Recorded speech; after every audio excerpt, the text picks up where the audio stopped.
우리 땅 남쪽은 거대한 지리산으로 인해 돌아가는 교통로가 많이 만들어졌습니다. 특히 지리산 북동부는 동서로 오고 가는 사람들에게 주요한 고갯길로서 통로로 이용되었지요. 낙동강과 남강, 그리고 여러 고개를 개척해 이곳에 당도한 선주님들은 소백산맥의 마지막 절정 앞에서 고원으로 가는 길을 찾아내고 이곳에 문명을 건설하였습니다. 가야계 세력인 이들은 일부는 산청 생초면에, 일부는 연화산 주위에 새거지를 만들었습니다. 사적도를 즐겨보시는 탑사객 여러분들께서는 이곳이 매우 요충이라는 것을 대번 알아채셨을 것입니다.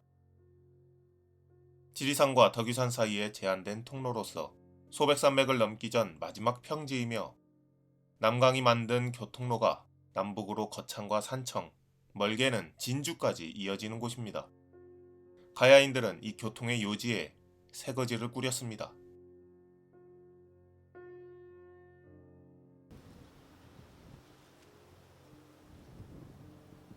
함양, 백천리, 고분군입니다.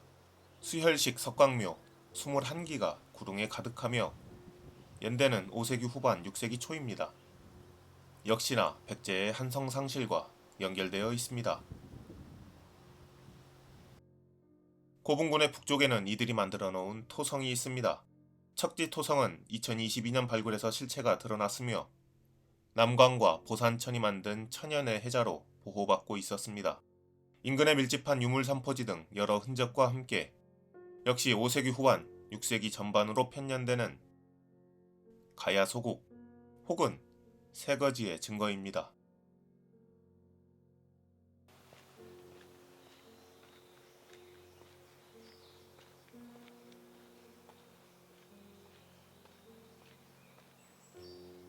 고대로부터 문명이 자리잡은 요충으로 함양은 문헌기록에도 충실히 등장합니다. 삼국사기 잡지질이 신라 천령군. 천령군은 본래 속함군인데 경덕왕이 이름을 고쳤다. 지금의 함양군이다. 거느리는 현은 둘이다. 운봉현, 이안현이다. 함양의 옛 이름은 속함입니다. 삼국전쟁기 속함성이 신라봉기 백제봉기에 동시에 등장합니다. 신라봉기는 이 전투를 이렇게 기록합니다. 624년 겨울 10월에 백제 군사가 와서 우리의 속함성, 앵잠성, 기잠성, 봉잠성, 기현성, 혈책성 등 6성을 포위하였다. 이때 세 성이 함락되거나 항복하였다. 급찬 눌체가 봉잠, 앵잠, 기현 세 성의 군사를 합쳐 굳게 지켰으나 이기지 못하고 죽었다. 백제봉기는 간략하여 겨울 10월에 신라의 속함, 앵잠, 기잠, 봉잠, 기현, 용책 등 6성을 공격하여 빼앗았다라는 기록입니다. 용책과 혈책성이 다른데 한자가 매우 유사하여 오기, 오독이었을 것으로 같은 시간, 같은 이름, 같은 전투를 의미한다고 볼 수 있습니다. 이 중 속함성이 가장 중요한 성곽이었고 치소성이었을 것입니다. 신라봉기에 나오는 눌체열자는 이 전투를 더욱 자세히 기록합니다. 백제군의 공세에 6성이 포위당하니 신라 진평왕은 상주, 하주, 귀당, 법당, 서당 등 5군을 동원하여 구원하도록 하지요. 그러나 백제군의 위세에 눌려 머뭇거리는데 어떤 이가 이렇게 말합니다. 병가의 말에 승리가 보이면 나아가고 어려움을 알면 물러나라. 장군과 보좌관들이 합당하다 생각하지만 그대로 군사를 물릴 수가 없으니 노진 등 6성을 쌓고 회군했다고 하지요.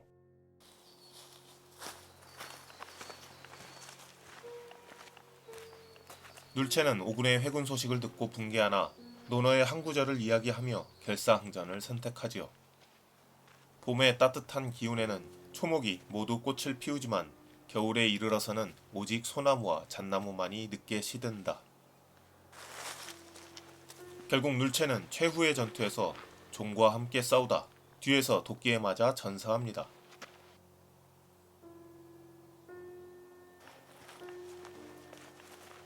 남원 운봉이 유력한 암악성 전투가 7세기 초반이었으니 속함이라는 결정적 증거로 말미암아 7세기 초반을 넘어서는 시기 624년 신라는 함양을 상실하였습니다. 양군 모두 함양의 전략적 의미는 잘 알고 있었습니다. 운봉 일대에 고도로 요새화된 접촉면을 돌파한 백제군은 제한된 교통로로 인해 공격에 불리했던 지형에서 벗어나 수많은 협곡으로 유연하게 기동할 수 있는 가야 고토로 진출할 수 있었습니다. 대가야의 멸망이 562년이니 불과 수십 년 차이입니다. 백제로서는 가야의 유민의식도 기대할 수 있었겠지요. 실제로 전쟁기 백제는 성공적으로 낙동강 서쪽을 복속해 갑니다. 유명한 대하성 함락이 642년입니다. 그 마중물로서 속함, 함양 함락은 매우 중대한 역사적 사건이었습니다. 따라서 속함성 전투에 등장하는 6개의 성곽, 전쟁기 일련의 기록 속에서 이에 맞는 삼국시대 성곽을 추적하는 것은 삼국전쟁사의 흐름을 이해하는 데 중요한 작업입니다.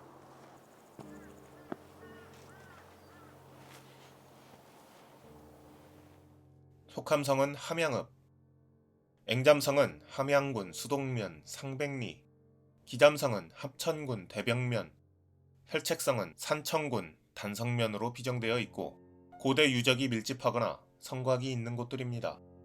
분명 사서에 등장하고 있으나 우리가 모르는 성입니다.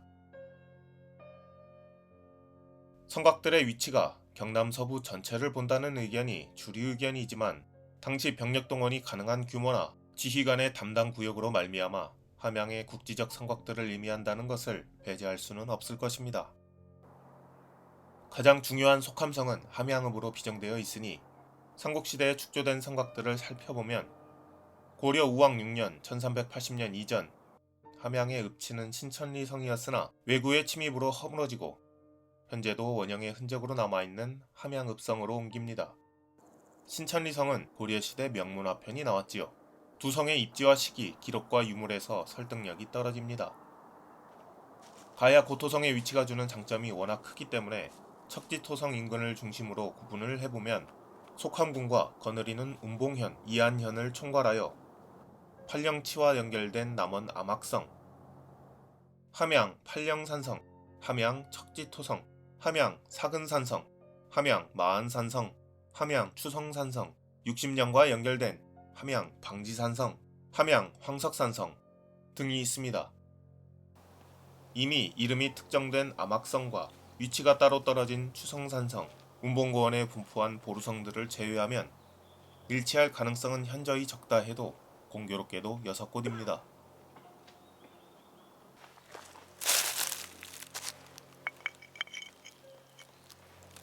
이 중 속함성은 척지토성이나 사근산성일 가능성이 크겠습니다. 삼국시대 유물산포지 또한 백천리, 화산리, 우명리 등 두 성 인근에 밀집합니다. 물론 사근산성에서도 삼국시대 유물 유적이 확인되었습니다. 서벽, 동문지, 서문지 등 세 차례 조사에서 기와조각, 토기조각들이 대량으로 출토되었으며 문지의 위치로 미루어 이후 고려, 조선시대에 사용되고 조선 성종 때 보완하여 쌓았음을 감안하더라도 현재의 성곽과 유사한 형상을 가지고 있었을 것입니다. 둘레 1218m의 대형 태매식 석성으로 내부 봉우리가 만드는 사각지대를 해소하기 위해 북장대, 동장대, 남장대 세 곳의 지휘소를 두었습니다. 문지와 장대지의 위치로 성곽의 형상은 제한적이며 남봉의 복잡한 형상으로 마안형으로도 볼 수 있겠습니다. 굳이 봉우리 바깥으로 성곽을 둘러 대형화한 것은 사근산성의 축조 목적이 중대함을 보여줍니다. 고대 성곽의 크기는 주둔군의 규모와도 밀접한 관련이 있기 때문입니다.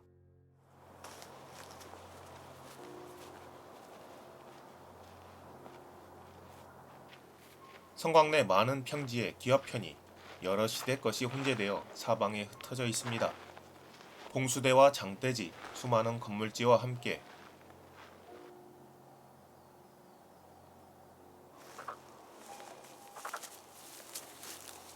집수지로 보이는 곳이 남문지 옆, 서문지 안쪽 평탄지에서 관찰됩니다. 집수지는 산성의 역사를 기록한 보물창고와도 다름없지요. 다음 발굴은 집수지가 되기를 기대해봅니다.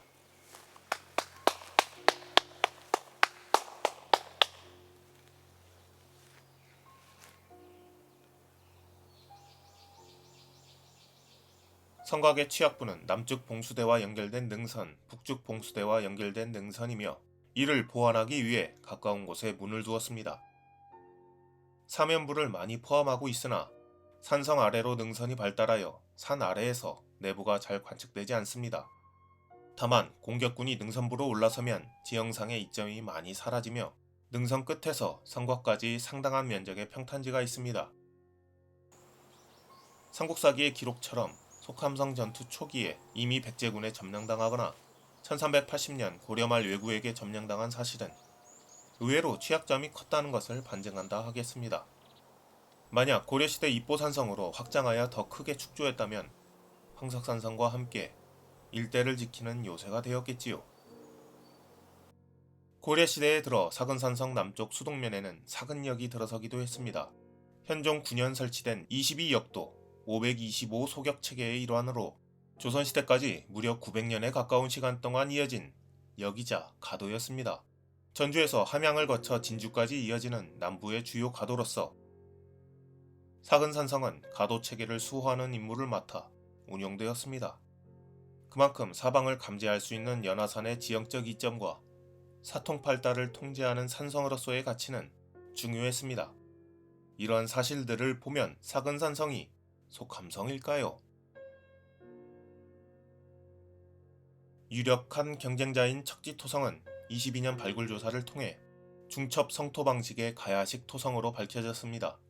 심지어 보존 상태도 양호하여 추후 발굴이 기대되는 성곽입니다. 출토된 유물도 5에서 6세기 것으로 신라를 특정할 만한 시간대와 유물이 현재까지 확인되지 않았습니다. 따라서 속함성의 치소성은 유물 유적의 밀도와 시기를 미루어 백제와 적경으로 방어책을 강구한 사근산성이 가장 유력하다고 볼 수 있을 것입니다. 함양을 점령한 백제군은 더욱 동쪽으로 진군하여 낙동강을 향합니다. 633년 현재 거창 가조면인 서곡성을 점령하고 636년 현재 성주 인근의 독산성, 옥문고까지 진출하지요. 642년에는 신라 서쪽 변경의 40여 개 성을 빼앗습니다. 같은 해 대하성까지 점령하니 제시된 의견에 따라 다르지만 낙동강 서안은 대부분 백제의 수중에 들어가며 본격적인 전쟁기가 무르익고 있었습니다.